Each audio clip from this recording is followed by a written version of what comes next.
Hi. അപ്പോൾ ഇന്ന് രാവിലെ തന്നെ കുറച്ച് പണിയൊക്കെ ഉണ്ടായിരുന്നേ. അപ്പോൾ ധ്യാനോട് അമ്മ പറഞ്ഞു ഇതിവിടെ ഒരു സീതപ്പഴത്തിൻ്റെ മരം ഉണ്ട് കേട്ടോ. അതിങ്ങനെ റോട്ടുമേലേക്ക് ഇങ്ങനെ പോയി നിൽക്കുകയാണ്. അപ്പോൾ അതൊന്ന് വലിച്ചു കെട്ടാനൊക്കെ ഉണ്ടായിരുന്നു. അപ്പോൾ അതിന് വേണ്ടി ഇതാ മതിലുമ കയറിയിട്ട് ചൂടിയെടുത്തിട്ട് അത് വലിച്ചു കെട്ടാനൊക്കെ നോക്കുന്നുണ്ട്. അങ്ങനെ കുറച്ച് സമയം അമ്മയും ധ്യാനും കൂടി അതിൻ്റെ ബാക്കിലായിരുന്നു. പിന്നെ അതൊക്കെ കഴിഞ്ഞു. ഈ കാപ്പിച്ചെടിയാണേ നല്ലോണം ഉണ്ടായിട്ടുണ്ട് കേട്ടോ. 2-3 കാപ്പിച്ചെടി ഉണ്ട് കേട്ടോ അവിടെ. ഒന്നും ഇവിടെ ഉണ്ട്. ഇങ്ങനെ കുറച്ച് സമയം കഴിഞ്ഞപ്പോഴത്തേക്ക് തേങ്ങ വലിക്കാൻ ആൾ വന്നു കേട്ടോ. കുറച്ച് തേങ്ങ ഞങ്ങൾക്ക് കൊണ്ടുപോകാനും വേണം. അപ്പം ഇന്ന് ധ്യാനിന് രാവിലെ തൊട്ട് നല്ല പണിയായിരുന്നു കേട്ടോ.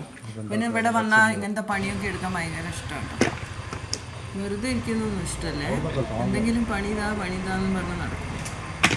ഇങ്ങനെ പരിപാടികളൊക്കെ കഴിഞ്ഞപ്പോൾ ഇതാ തേങ്ങ വലിക്കാർ ഇതാ ചക്ക ഇട്ട് തന്നിട്ടുണ്ട്. നല്ല ചക്ക കേട്ടോ, മൂത്ത ചക്ക. കാണുമ്പം ചെറുതാന്നുള്ളൂ, നല്ല മൂത്ത. ഇങ്ങനെ ഇതാ ഞങ്ങളിത് ചകിരി കൊണ്ടാട്ടോ വിളഞ്ഞ് പൂക്കുക. ചിലവർ ചിരട്ട വെച്ച് പൂക്കും എന്നൊക്കെ പറയുന്നത് കേൾക്കാം. ഇവിടെയൊക്കെ ചകിരി കൊണ്ടാണ്. പിന്നെ മേലത്തെ ഇതൊക്കെ പൂക്കി. അങ്ങനെ ഇത് ചക്കയൊക്കെ മുറിച്ചിട്ടിട്ടുണ്ട്. പിന്നെ അതിലേക്ക് കുക്കറിൽ കേട്ടോ ഉണ്ടാക്കുന്നത്, വേഗം ആവാൻ വേണ്ടിയിട്ടാണ്. വൈകുന്നേരം അതിലേക്ക് ഉപ്പിട്ട് കുറച്ച് മുളക് പൊടി ഇട്ട് ആവശ്യത്തിന്, ഇനി കുറച്ച് മഞ്ഞൾപ്പൊടി ഇടുക.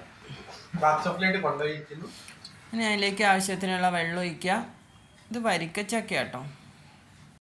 ഇപ്പോൾ കുക്കറിലാകുമ്പോൾ 2-3 വിസിൽ കൊണ്ട് വേഗം വേവുമല്ലോ. അതുകൊണ്ട് പെട്ടെന്ന് എളുപ്പത്തിലാകാൻ വേണ്ടിയിട്ടാട്ടോ കുക്കറിൽ വേവിച്ച്. ഇതങ്ങോട്ട് വെക്കാണ്. എത്തിച്ച് അത് അടുപ്പിൽ വെച്ചു. പിന്നെ അതിന് വേണ്ടിയിട്ട് ഇതാ തേങ്ങ, അതിലേക്ക് വെളുത്തുള്ളി, പിന്നെന്താ അമ്മ ഇടുന്നത്, ചെറിയുള്ളി, പിന്നെ ഒരു 3-4 പച്ചമുളകും അതിലേക്ക് മുറിച്ചിടണേ. പിന്നെ ഇതിൽ മെയിൻ സാധനമായ ജീരകം ഇട്ടുണ്ടായിരുന്നു കേട്ടോ, അത് പറയാൻ മറന്നുപോയേ. ഇപ്പം ജീരകവും ഇട്ടിട്ട് ചതച്ചെടുത്ത് വെച്ചിട്ടുണ്ട്. അപ്പോഴത്തേക്ക് ഇതാ ചക്ക ഇതാ വെന്തുണ്ട് കേട്ടോ. എല്ലാവരും ഇങ്ങനെയൊക്കെ തന്നെയാണ് കേട്ടോ ഉണ്ടാക്കുക. എന്നാലും ഞാൻ ഇത് ചെയ്യുമ്പം പറഞ്ഞെന്നുള്ളൂ. അപ്പോൾ അതാ ഞാൻ അരച്ചെടുത്ത് ചതച്ച് അത് ഇതിലേക്ക് ഇട്ടു. അല്ല, ഓരോ സ്ഥലത്ത് ഓരോ രീതിയിലായിക്കോട്ടെ ഉണ്ടാക്കുക.